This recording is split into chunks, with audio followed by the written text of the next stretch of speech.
Hi and welcome to another episode of Toby's Barbecue Corner. Today we're going to be making a buffalo stew in the Dutch oven. Now what you need for it and how to do it, I'm going to show you in this episode.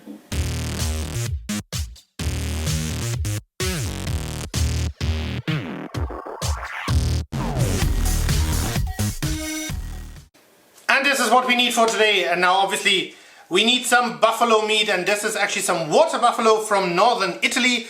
I got it from a company that is based in the south of Germany near Lake Constance, so you can order it online at buffalobill.de. I'm gonna put the link in the description for you, as well as obviously all the ingredients and measurements we need. So what do we need? Obviously salt and pepper, you need some potatoes, you need some small onions, you need obviously stock, quite a bit of it.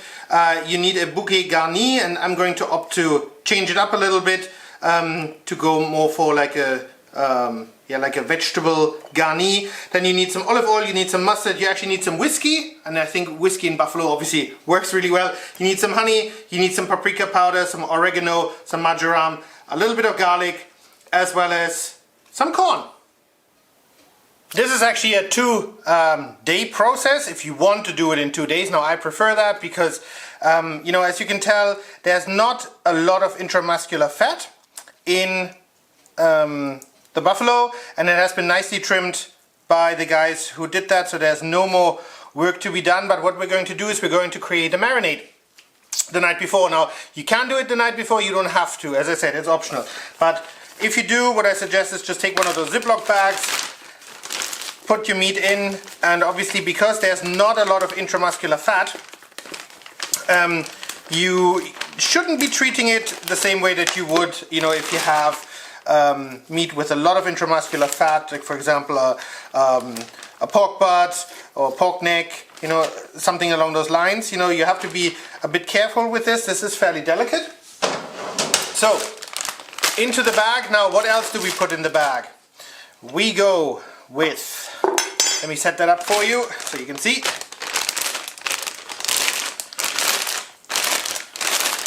Let's do the dry stuff first. So we're going to take some paprika powder. We're going to go with 5 tablespoons. And I'm using some hotter paprika powder, about 1.5 tablespoons, and then just some regular paprika powder for the rest. So that was 1.5. 2, 3, 4. Oh, it's a bit hard in there.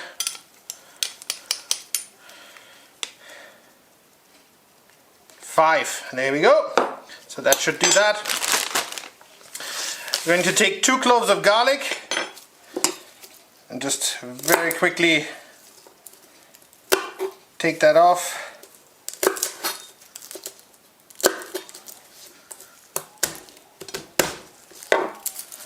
And we're going to roughly chop it. I mean, it's just meant to release its flavors overnight.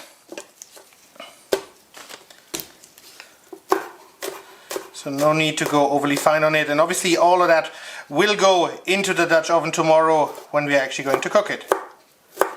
Here we go. See, that's already it. No need to create a lot of work.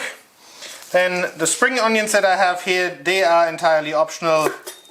I like to use them. Make sure you trim off the ends that are not that nice. And again, you know, you can go as coarse or as fine as you want on it. But as I said before, there's no need to go crazy, so to speak. Alright, we're going to put in this too. In it goes.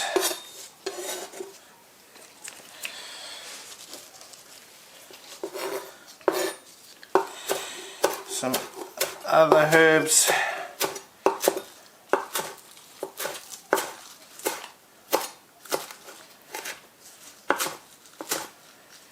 And again, this is mainly in there just to release its flavors. And obviously that will cook down later on in the Dutch oven. There we go. Alright, then we're going to take some mustard, and that again is about 5 tablespoons.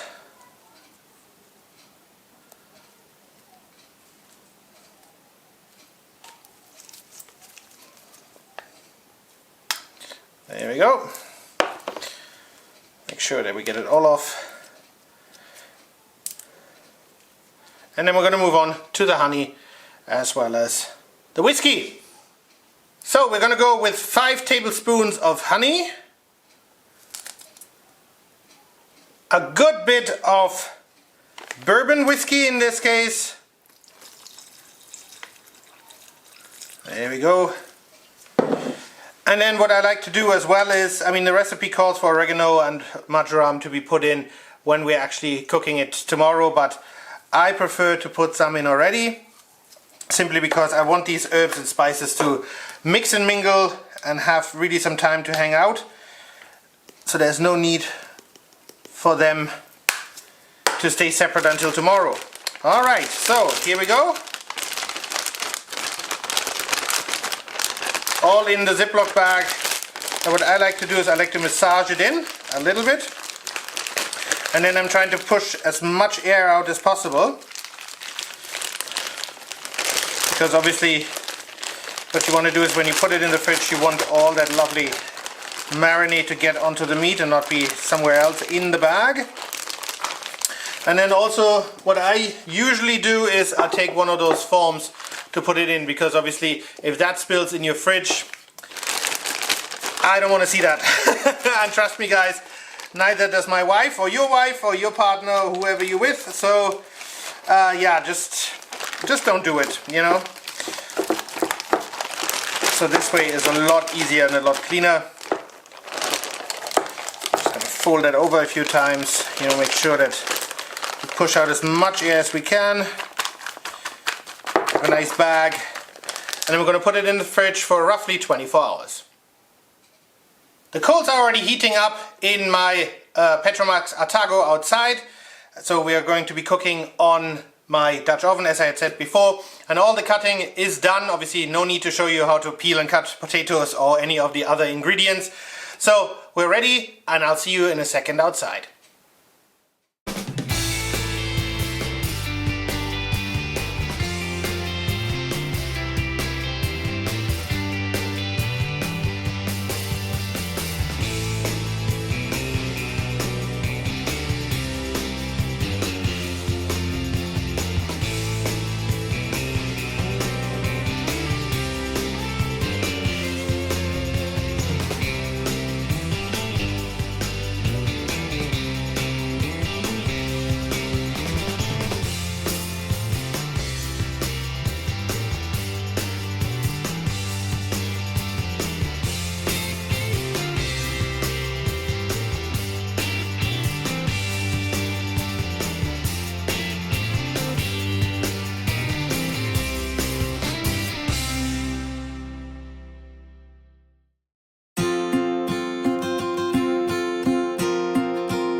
And there we go, guys.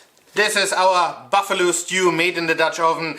Now, for the first hour and a half I used the lid, put a couple of coals on top, and then for the last half an hour I removed the lid, put the coals on the bottom, you know, to make sure that the sauce inside there thickens.